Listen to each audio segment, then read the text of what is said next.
الحمد لله نحمده ونستعينه ونستغفره ونؤمن به ونتوكل عليه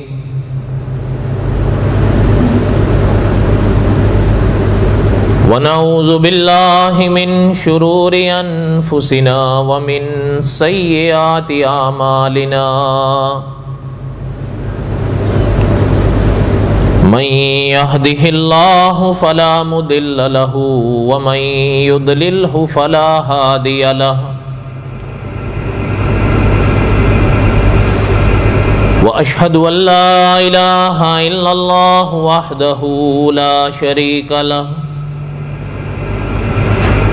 وأشهد أن سيدنا وسندنا ومولانا محمدا عبده ورسوله أما بعد أعوذ بالله من الشيطان الرجيم بسم الله الرحمن الرحيم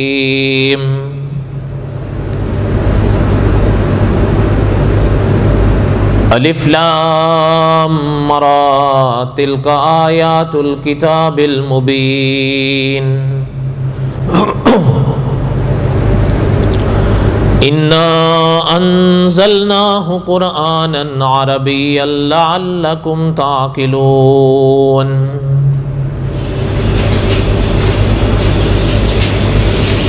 نحن نقص عليك أحسن القصص بما أوحينا إليك هذا القرآن وَإِن كُنْتَ مِن قَبْلِهِ لَمِنَ الْغَافِلِينَ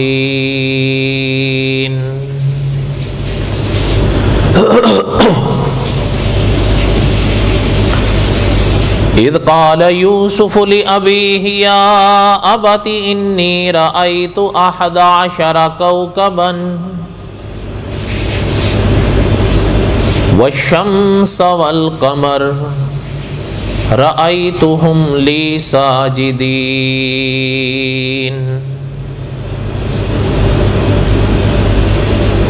وقال الله تعالى في مقام آخر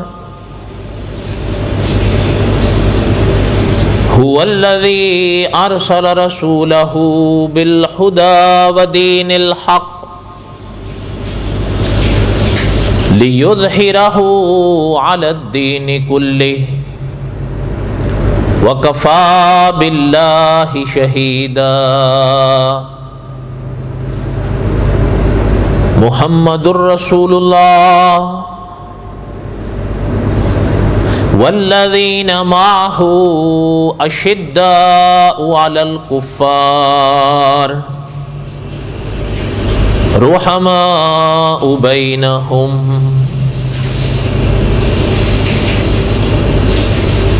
وقال النبي صلى الله عليه وسلم أنا آخر الأنبياء وأنتم آخر الأمم صدق الله العظيم وصدق رسوله النبي الكريم ونحن على ذلك لمن الشاهدين والشاكرين والحمد لله رب العالمين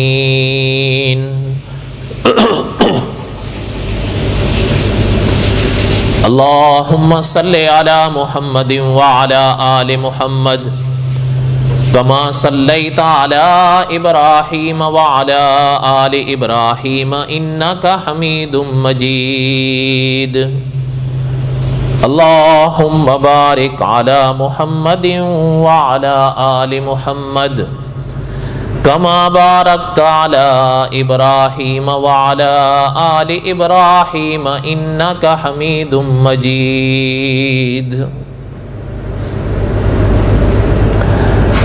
ہمہ قسم کی حمد و ثنا اللہ ذات لم یزل لا یزال کی ذات اقدس کے لیے صدق دل سے لاتعداد مرتبہ درود و سلام امام الانبیاء حضرت محمد الرسول اللہ صلی اللہ علیہ وسلم کی پاک ذات کے لیے۔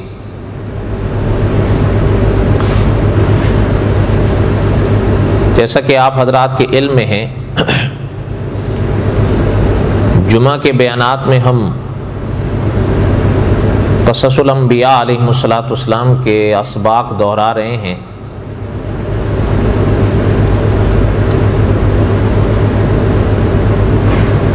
اور ان ایام میں حضرت یوسف علیہ السلام کے واقعات کو دہرا رہے ہیں۔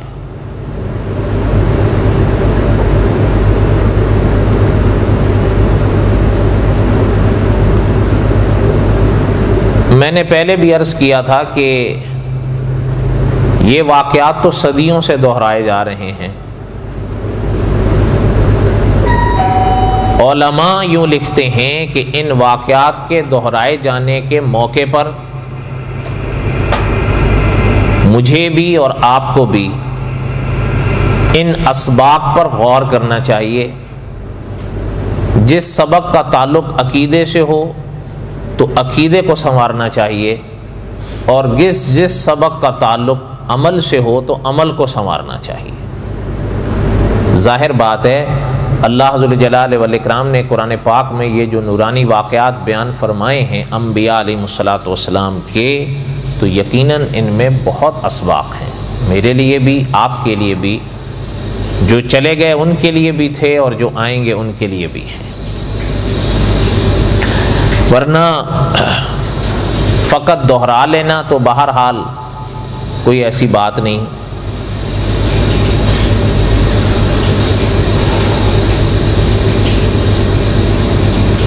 ہم یہاں تک یہ سبق پڑھے تھے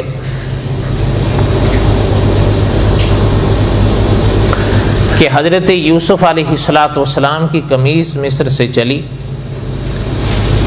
اور حضرت یعقوب علیہ السلام کنعان میں تھے۔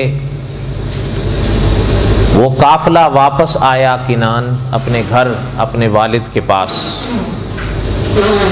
اور علماء مفسرین کا یہ جملہ یا یہ عبارت میں نے دہرائی تھی کہ انہوں نے لکھا ہے کہ وہ بیٹا حضرت یعقوب کا جو حضرت یوسف کی جدائی کے وقت حضرت یوسف کی قمیص پر جھوٹ موٹ کا خون لگا کر لایا تھا، وہی بیٹا آگے بڑھا کہ میں اپنے بھائی کی قمیص لے کر اپنے ابو کے پاس جاؤں گا اور مجھے جانے دو، اس لیے کہ اس وقت مجھ سے یہ حرکت ہوئی تھی تو آج اس کا بدلہ بھی میں ہی چکاؤں گا۔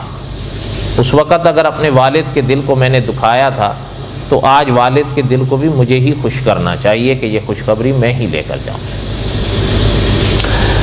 یہاں تک ہم پڑھ پائے تھے، اور اس کے ضمن میں کچھ باتیں اور بھی پڑھی تھیں، جیسے کہ علماء مفسرین کے اقوال میں سے کہ حضرت یعقوب چاہتے تھے کہ جو خوشخبری لایا ہے اس کو میں کوئی انعام بھی دوں، اور اسی کے ضمن میں نے یہ سبق دہرایا تھا کہ علماء نے لکھا ہے، فقہا نے، کہ کوئی خوشخبری لا کر دے تو ایسے شخص کو انعام دینا یہ انبیاء کی سنت ہے۔ آپ نے پڑھ رکھا ہے، سن رکھا ہے کہ آپ صلی اللہ علیہ وسلم کے وہ جان نثار صحابی جن سے ایک بات ہوئی اور غزوہ تبوک میں شریک نہیں ہوئے، تو ان پر جو سختی آئی اور بہرحال جو مسائل ان کے لیے پیدا ہوئے وہ آپ نے پڑھ رکھے ہیں، سن رکھے ہیں، اور سورہ توبہ میں ان کا ذکر ہے، اللہ ذو الجلال والاکرام نے ذکر فرمایا ہے۔ تو وہ قصہ تو اللہ تعالیٰ نے اگر زندگی دی تو ہم انشاءاللہ قصص الانبیاء کے آخر میں پڑھیں گے، جب آپ صلی اللہ علیہ وسلم کی سیرت طیبہ کو دہرائیں گے۔ لیکن اتنی بات کہے بغیر چارہ نہیں کہ علماء مفسرین نے لکھا ہے کہ جس وقت ان صحابی کی توبہ قبول ہوئی اور آقا صلی اللہ علیہ وسلم نے حرم میں ان کی توبہ کا اعلان فرمایا قبولیت کا، تو جو صحابی حضور کے ان کی توبہ کی قبولیت کی خوشخبری لے کر ان کے پاس بھاگے بھاگے گئے اور ان کو پہنچائی، کہ خوشخبری ہو آپ کو کہ آپ کی توبہ قبول ہو گئی ہے، تو علماء مفسرین نے لکھا ہے اور علماء سیرت نے لکھا ہے کہ اللہ کے رسول کے ان صحابی کے زیب تن جو لباس تھا وہ پردے کے ساتھ اتار کر ان کو انعام میں دے دیا، تو اور کچھ نہیں ہے تو یہی لے لیں۔ اس لیے اکابر نے لکھا ہے کہ انبیاء علیہ السلام کی سنت یہ ہے کہ گھر کوئی خوشخبری لا کر دیتا ہے تو اس کو انعام دینا، یہ انبیاء کی سنت ہے، اور انبیاء کی ہی اتباع میں اولیاء کا بھی یہ طریقہ رہا ہے۔ بات سمجھ آئی؟ تو حضرت یعقوب علیہ السلام کی یہ کچھ باتیں جو اکابر نے لکھی ہیں اس وقت ہم نے پڑھی تھی۔ اب آگے چلیں۔ اللہ ذو الجلال والاکرام نے جہاں قرآن پاک میں اس واقعے کو بیان فرمایا، فلما ان جاء البشیر القاہ علی وجہہ فارتد بصیرا، جب حضرت یعقوب کے پاک چہرے پر حضرت یوسف کی قمیض ڈالی گئی تو آنکھوں کا گیا ہوا نور واپس جگمگا اٹھا، اور حضرت نے ارشاد فرمایا قال الم اقل لکم انی اعلم من اللہ ما لا تعلمون۔ یہاں تک ہم نے یہ واقعہ پڑھ لیا تھا، یاد ہے؟ اب آگے چلیں۔ اللہ ذو الجلال والاکرام نے قرآن پاک میں ارشاد فرمایا جب حضرت یعقوب علیہ السلام نے اپنے بچوں سے یہ اظہار فرمایا اور کھل کر فرمایا کہ قال الم اقل لکم انی اعلم من اللہ ما لا تعلمون، ہم تم سے نہیں کہتے تھے کہ اللہ کے بارے میں جو ہم جانتے ہیں وہ تم نہیں جانتے۔ اب ان بیٹوں نے اب ان کو احساس تو تھا کہ ہمارا بہرحال قصور ہے، اور حضرت یوسف سے تو پہلے انہوں نے ذکر کیا تھا کہ آپ ہمیں معاف کر دیں، ہم خطاوار تھے، ہم قصوروار تھے۔ اقبال جرم تو پہلے بھی انہوں نے حضرت کے سامنے تو کر لیا تھا، لیکن حضرت یعقوب کے پاس تو یہ اب آئے تھے۔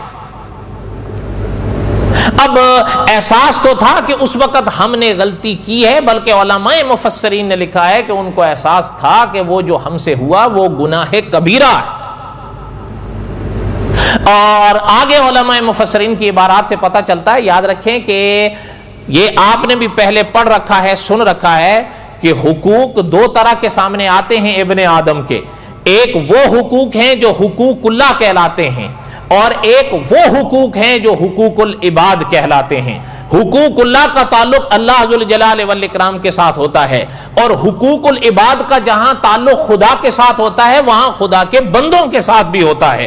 اس لیے فقہا نے لکھا ہے کہ جس خطا کا جو حال ہوگا توبہ بھی ویسی ہی ہونی چاہیے۔ اللہ نہ کرے مثلا گر ایک شخص نے نماز نہیں پڑھی، مانتا ہے کہ میں خطاوار اور قصوروار ہوں کہ نماز نہیں پڑھی، میرے ذمہ فرض تھی لیکن پڑھی نہیں، علماء نے لکھا ہے یہ اس کے ذمہ رہے گی کب تلک؟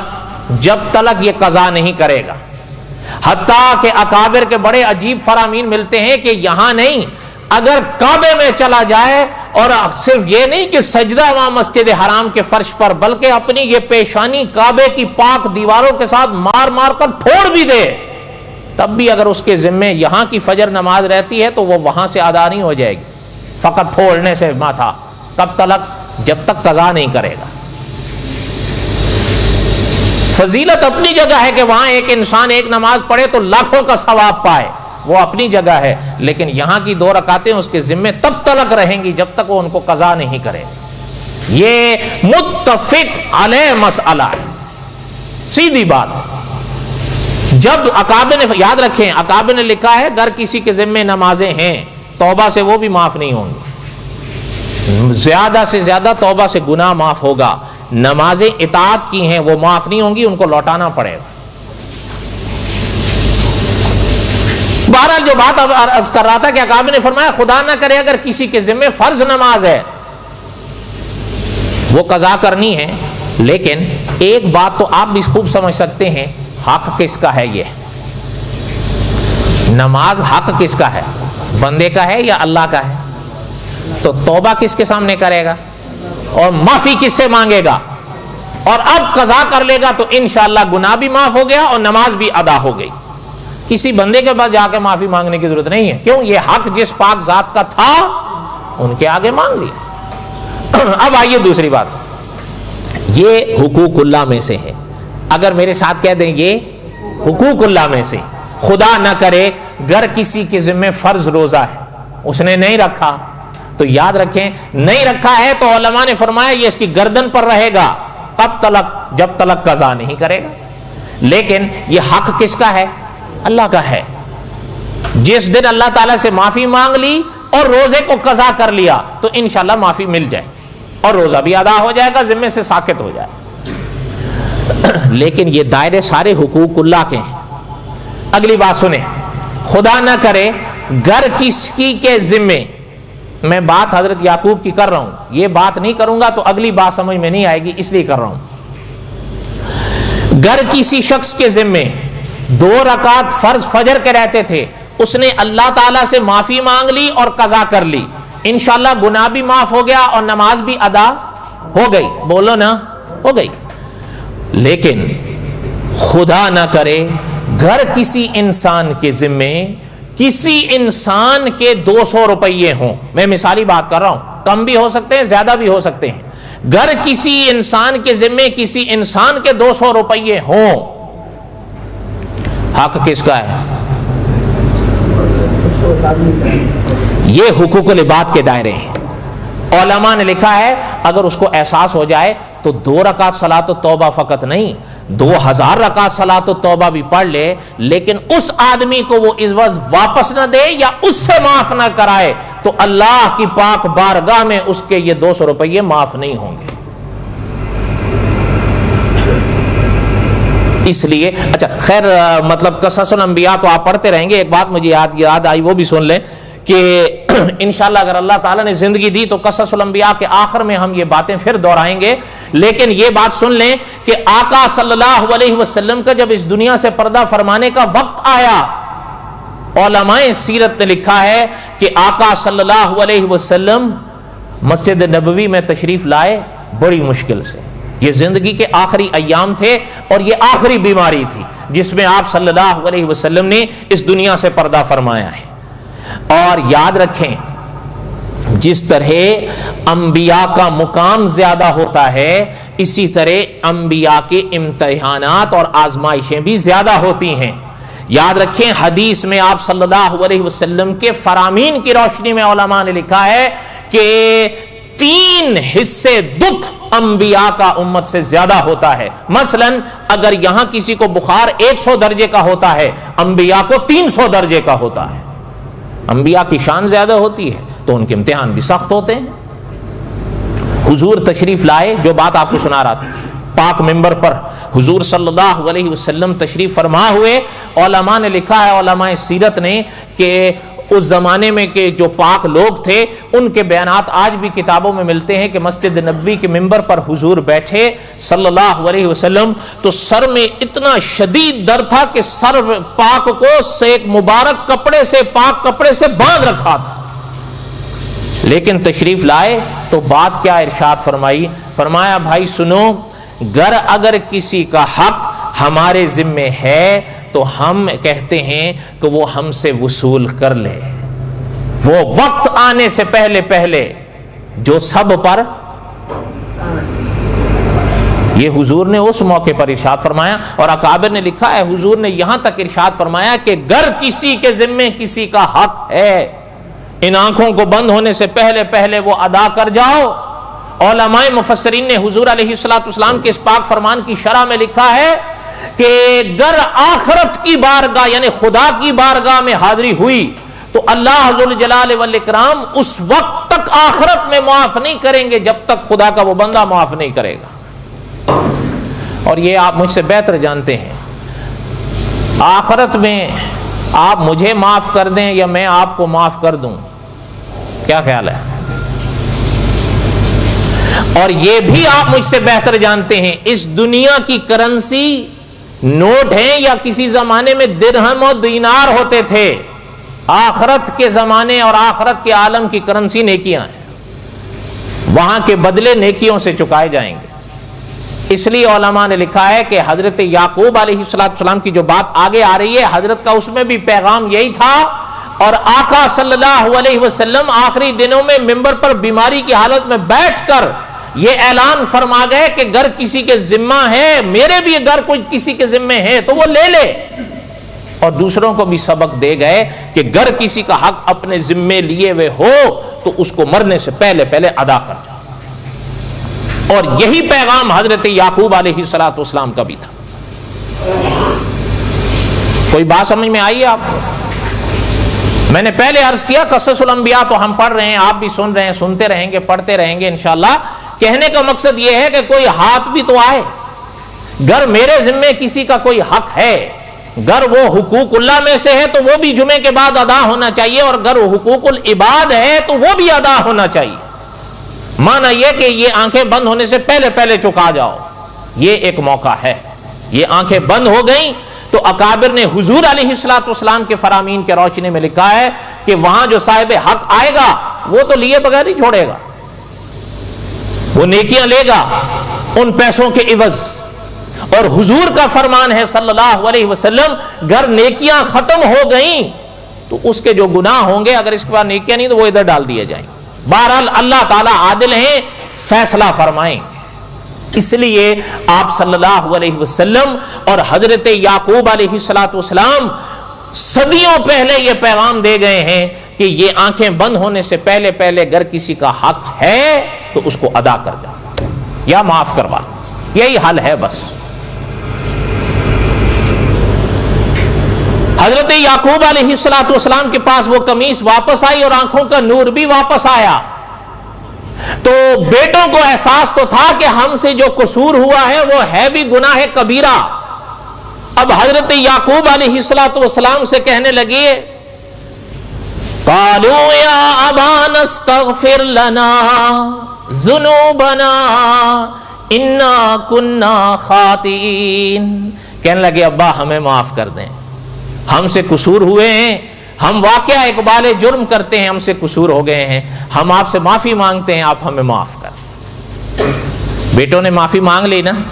بولو تو صحیح. اچھا اس موقع پر ایک بات کو یاد کریے. ان بھائیوں نے حضرت یوسف کے حضرت یعقوب سے تو اب معافی مانگی ہے نا، ملاقات جو اب ہوئی ہے اس واقعے کے بعد.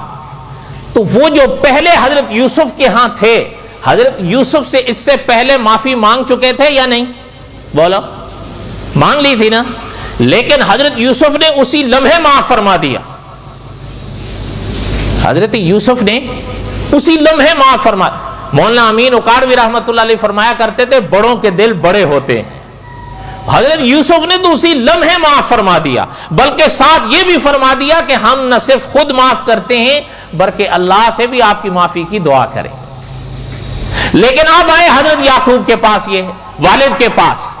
اب حضرت یعقوب سے کہنے لگے کہ قالوا یا ابانا استغفر لنا، ابا ہمارے لیے معافی مانگے، ہمیں معاف بھی کر دیں، ہمارے لیے معافی کی دعا بھی کریں، ہم خطاوار ہیں، ہم سے قصور ہوئے. لیکن علماء مفسرین نے لکھا ہے آگے جو حضرت یعقوب کا جواب آ رہا ہے، حضرت یعقوب علیہ السلام نے حضرت یوسف نے تو فوراً معاف کیا، لیکن حضرت یعقوب علیہ السلام کا جواب کچھ اور تھا.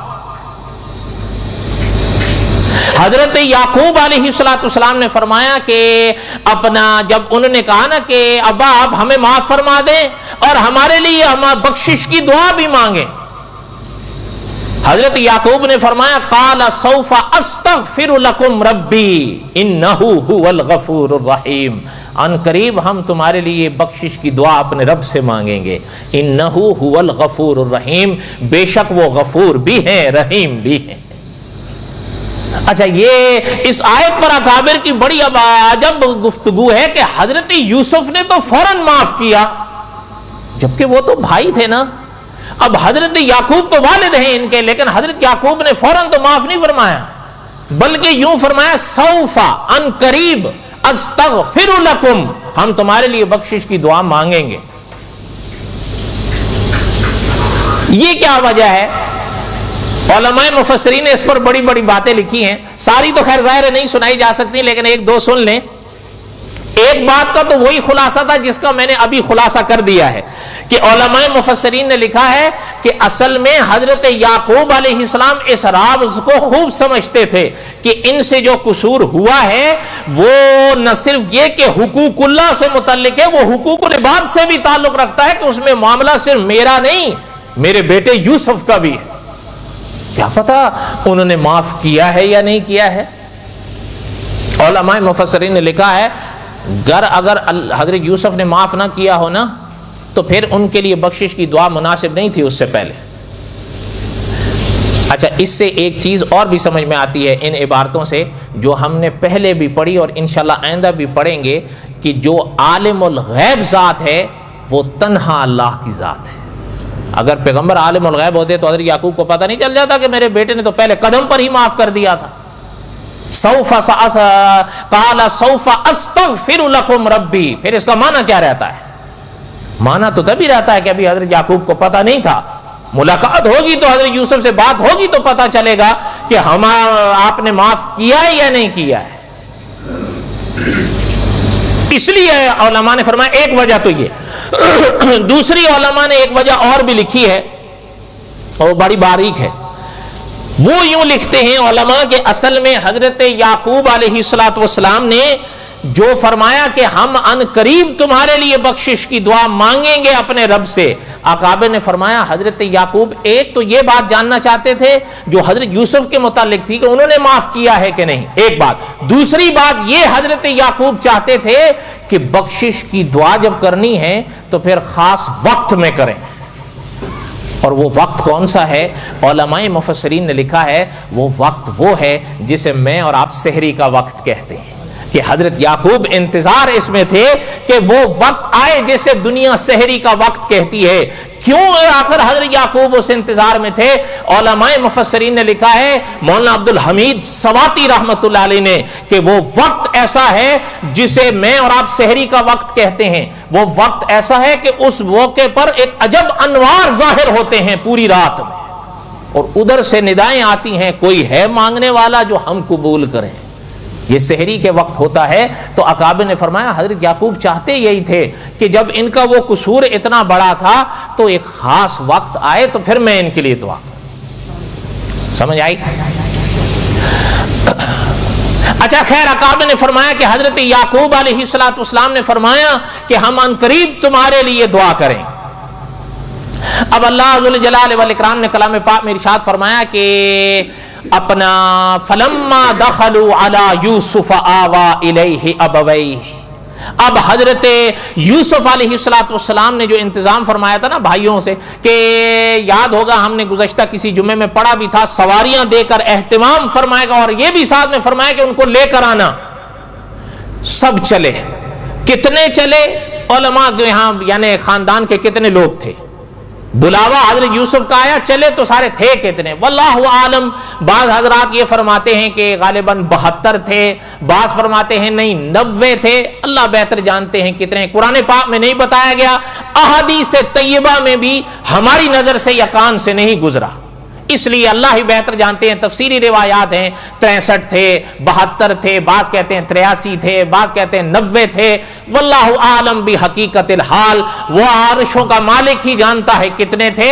اور علماء نے فرمایا مجھے اور آپ کو اس کی کھوج میں پڑنے کی ضرورت بھی نہیں، کیونکہ قیامت کے دن اللہ نے مجھ سے آپ سے نہیں پوچھنا کہ وہ کتنے تھے، بس جتنے تھے. صحیح بات ہے غلط بات ہے؟ فلما دخلوا علی یوسف، حضرت یوسف کے ہاں گئے. داخل و مراد یہ کہ وہاں پہنچے. لیکن علماء مفسرین نے لکھا ہے کہ جب حضرت یوسف علیہ السلام تک خبر پہنچی کہ وہ ابو آ رہے ہیں، والد محترم آ رہے ہیں، میرے گھر والے آ رہے ہیں.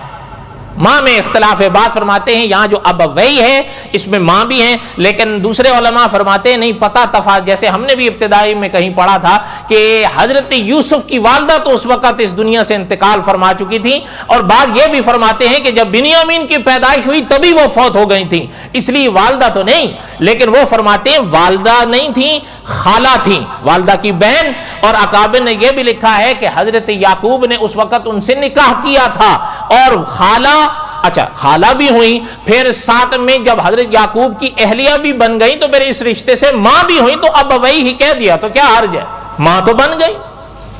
بعض اکابر ساحر پر گئے، وہ فرماتے ہیں جب قرآن کہتا ہے ابوئی ہی تو پھر ابوئی ہی ہے، پھر تعویل کی کیا ضرورت ہے.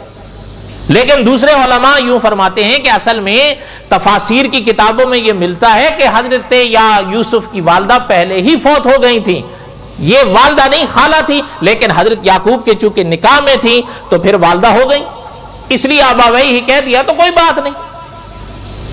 کوئی بات سمجھ میں آ رہی ہے آپ کو میرے دوستو؟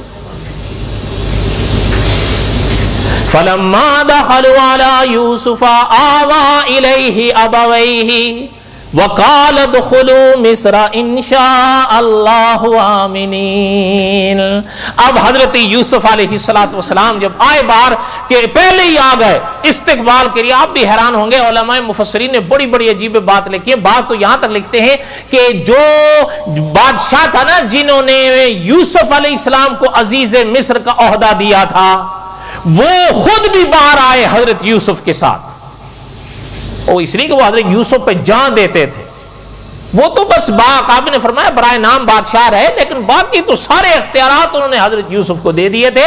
اور جب لوگوں کو پتا چلا، اس لیے کہ لوگوں کے ساتھ جو قحط کا زمانہ ابھی بھی چل رہا تھا، علماء مفسرین نے لکھا وہ قحط ختم نہیں ہوا تھا، چل رہا تھا، لیکن حسن انتظام حضرت یوسف کا اتنا تھا کہ ہر گھر آرام سے کھا رہا تھا، آرام سے پی رہا تھا، آرام سے رہ رہا تھا۔ اس لیے اب جب ان کو پتا چلا کہ حضرت یوسف کے والد آ رہے ہیں تو اکابر نے لکھا پورا مصر باہر آ گیا جہاں حضرت یوسف آئے۔ اور بھائی آپ لوگ کیوں؟ کہ جی ہم استقبال کے لیے آئے۔ اچھا اب اکابر نے فرمایا وہ تھے کتنے؟ تو وہی بات ہے، اقوال مختلف ہیں، کوئی لکھتے ہیں کہ 400 تھے، لیکن دوسرے علماء نے فرمایا 400 تو صرف فوجی تھے یا 4000، واللہ عالم۔ اس لیے بعض فرماتے نہیں 10,000 تھے، بعض فرماتے ہیں 50 تھے، اور بعض نے فرمایا کہ پرانی کتابوں میں یہ بھی ملتا ہے کہ وہ 4000 سے 3 لاکھ تھے۔ 4000 خاص تھے، فوجی ہو گئے یا اور کوئی عملہ وغیرہ، اور باقی عوام تھے جو لاکھوں تک چلے گئے تھے، لیکن قرآن پاک میں اللہ نے ذکر نہیں فرمایا۔ اب وہ تھے کتنے؟ مولانا عبد الحمید سواتی رحمۃ اللہ علیہ نے مکتی مکا دی ہے، کثیر تھے کتنے اللہ ہی بہتر جانتے ہیں، بس بہت زیادہ تھے، اور اتنے زیادہ تھے کہ یہ جو اقوال مل رہے ہیں 4000، 10,000، 50,000، گمان کے مطابق 3 لاکھ، فرمایا پتہ چلتا ہے اتنے تھے کہ گنے ہی نہیں جا رہے تھے، بات ہی ختم ہو گئی۔ اب وہاں پر جب آئے تو حضرت علماء مفسرین نے لکھا ہے حضرت یعقوب جب داخل ہوئے تو انہوں نے جو یہ دیکھا نا تو فرمانے لگے یہ کیا ہے؟ یہ فرائنہ کا کوئی لشکر ہے؟ تو حضرت سواتی رحمت اللہ نے لکھا کہ حضرت کو بتایا گیا کہ نہیں حضرت یہ کوئی فرائنہ کا لشکر نہیں ہے، یہ تو آپ کے بیٹے کا لشکر ہے جو آپ کے استقبال کے لیے آئے ہیں۔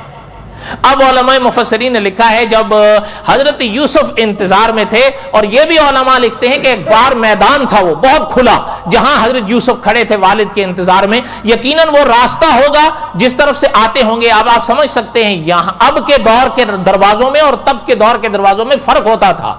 اب تو یہ جو ایئرپورٹ ہوتا ہے نا، مفتی تقی صاحب لکھتے ہیں کہ یہ اس شہر کا دروازہ ہوتا ہے، لیکن ظاہر بات ہے اب وہ دور اور تھا، لیکن اتنا پتہ چلتا ہے کہ وہ ایک کھلا میدان تھا جہاں حضرت تشریف لائے اور لاکھوں کی تعداد میں لوگ آئے، سینکڑوں حضرت یوسف کے والد کے استقبال کے لیے۔ آخر حضرت یعقوب تھے، اور یہ بھی پورا خاندان جب حضرت یوسف کے فرمانے پر آیا تو علماء نے لکھا ہے حضرت یوسف آگے بڑھے، اب نظر پڑی کہ سواری آ رہی ہے والد محترم کی، تو اکابر نے فرمایا، اکابر کی عبارات پڑھنے سے پتہ چلتا ہے جیسے جیسے حضرت یعقوب علیہ السلام کی سواری قریب آ رہی ہے حضرت یوسف کی آنکھ نم ہوتی جا رہی ہے، اس لیے کہ وہ یعنی جیسے ہم نے پڑھا تھا نا، بعض فرمایا 40 سال کا یہ فراق تھا، بعض فرماتے نہیں 40 سال کا نہیں 80 سال کا تھا، واللہ عالم، لیکن یہ تو ہے کہ کئی سالوں کا تھا، مدت ہو گئی۔ یعنی دیکھیں آپ حضرت یوسف سے بچپن میں بچھڑے،